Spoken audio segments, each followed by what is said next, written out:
اعوذ باللہ من الشیطان الرجیم بسم اللہ الرحمن الرحیم۔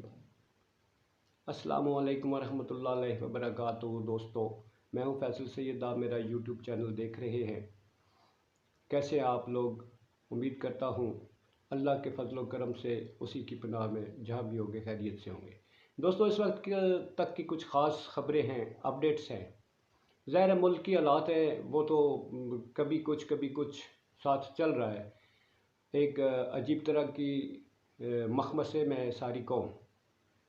سائفر کا معاملہ جیسا کہ آپ جانتے ہیں کہ ایک دفعہ سے پھر سر اٹھا لیا گیا اس کا، اور آپ یہ دیکھیں کہ اب بحث چل رہی ہے جی سائفر سب سے پہلے کس نے دکھایا۔ تو میں آپ کو بتا دوں، ڈاکٹر عبد المالک صاحب نے اپنے ایک پروگرام میں، جو ہمارے بہت بڑے صحافی ہیں، اینکر ہیں، انہوں نے انکشاف کیا ہے کہ سائفر سب سے پہلے عمران خان صاحب کو جنرل باجوہ صاحب نے دکھایا تھا۔ یہ پی ایف کامرا پہ ایک جے ایف تھنڈر 17 کی تقریب ہو رہی تھی، اس دوران ان کی ملاقات ہوئی تھی، اور اس میں انہوں نے عمران خان صاحب کو بتایا تھا۔ اور اس سے پہلے بھی باجوہ صاحب عمران خان صاحب کو جو ہے وہ جو امریکہ کی طرف سے کہا جا رہا تھا، ڈیمانڈز تھیں، وہ پہلے بھی ان کو کہتے رہے کہ امریکہ کو ہماری جو ہارڈ لائنز پر ہے یہ بہت اعتراض ہے۔ امریکی جو ہے وہ اس بات پہ نالاں ہیں کہ پاکستان نے ایک الگ سے لائن لی ہوئی ہے جس پہ انہیں بہت سارے اختلافات ہیں، اور اس سلسلے میں انہوں نے عمران خان صاحب کو کہا کہ دیکھیں جی اب یہ سائفر بھی آ گیا ہے۔ تو اس میں جو اب یہ بحث چلی ہوئی تھی کہ سائفر کا مسئلہ کیسے ہوا، جیسے عمران خان صاحب کی ایک آڈیو انہوں نے لیک کر دی جس میں وہ سائفر کو ہی ڈسکس کر رہے ہیں۔ حکومت نے جانے اس میں ان کو کیا اپارچونیٹی نظر آئی یہ ڈسکس کرنے میں کہ عمران خان صاحب کی وہ گفتگو انہوں نے لیک کر دی۔ وہ بھی تو سائفر کا معاملہ اٹھا رہے ہیں نا اپنے دوستوں کے ساتھ کہ بھائی سائفر اگر آیا تھا تو مجھے پرائم منسٹر تک کیوں نہیں پہنچایا گیا۔ اصل حقیقت یہ ہے کہ سائفر جو ہے وہ سب سے پہلے جنرل باجوہ صاحب کو پہنچا، انہوں نے سب سے پہلے دکھایا عمران خان صاحب کو، جبکہ سفارتی آداب کے تحت یہ تو اس کے پاس، ہمارے سفیر کے پاس آیا تھا، اور اس نے ہی عمران خان صاحب کو پہنچانا تھا۔ سوال یہ پیدا ہوتا ہے کہ یہ کہاں دبایا گیا۔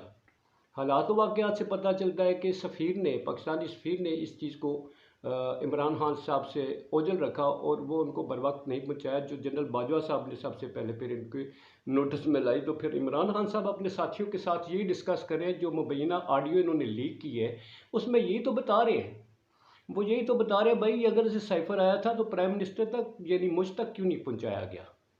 تو اس میں اس وقت کے جو حالات و واقعات ہیں، لوگوں نے، کن لوگوں نے چھپایا نہیں چھپایا، تو یہ اپنے رفقا جو ہے شاہ محمود قریشی صاحب ہے اور یہ سارے جو ہے یہ بات بیٹھ کے یہ ڈسکس کر رہے ہیں کہ ہمیں اسے سلامتی کونسل جو ہے ہماری قومی کمیٹی ہے اس میں اسے ڈسکس کرنا چاہیے۔ کوئی عجیب بات تو نہیں ہے۔ اس نے جو حکومت نے اس کو لیک کر دیا ہے، اس کی مبینہ ایڈیو کو، تو یہ تو آڈیو یہی بتا رہی ہے نا کہ سائفر تو ہے اٹ سیلف۔ یہ جو ہے ایک آپ ویریفیکیشن کر رہے ہیں کہ سائفر ایگزسٹ دیئر۔ اب انہوں نے جو یہ آڈیو لیک کیا ہے تو عمران خان صاحب نے اس پہ اپنا رد عمل دیتے ہوئے کہا ہے کہ یہ قومی راز فاش کرنے کا جو ہمارا قانون ہے یہ اس کی صریحاً خلاف ورزی ہے، سیکرٹ ایکٹ کی جو ہے یہ خلاف ورزی ہے۔ وہ اسے لے کے عدالت جا رہے ہیں کہ جناب یہ دیکھیے یہ حکومت وزیر اعظم ہاؤس جو ہے وہ سیکرٹس کو سیکرٹ رکھنے کا پابند ہے، وہ اس کو اوپن نہیں کر سکتا، جبکہ وزیر اعظم ہاؤس میں اگر یہ سب سے پہلے تو یہ ہے کہ یہ کس نے وہاں پہ ریکارڈنگ کی، سب سے بڑا سوال۔ پھر اگر یہ ریکارڈنگ تھی تو اسے پھر اوپن کس نے کیا؟ یہ ان کے اپنے لوگ ہیں، اس میں کوئی اور شامل ہے؟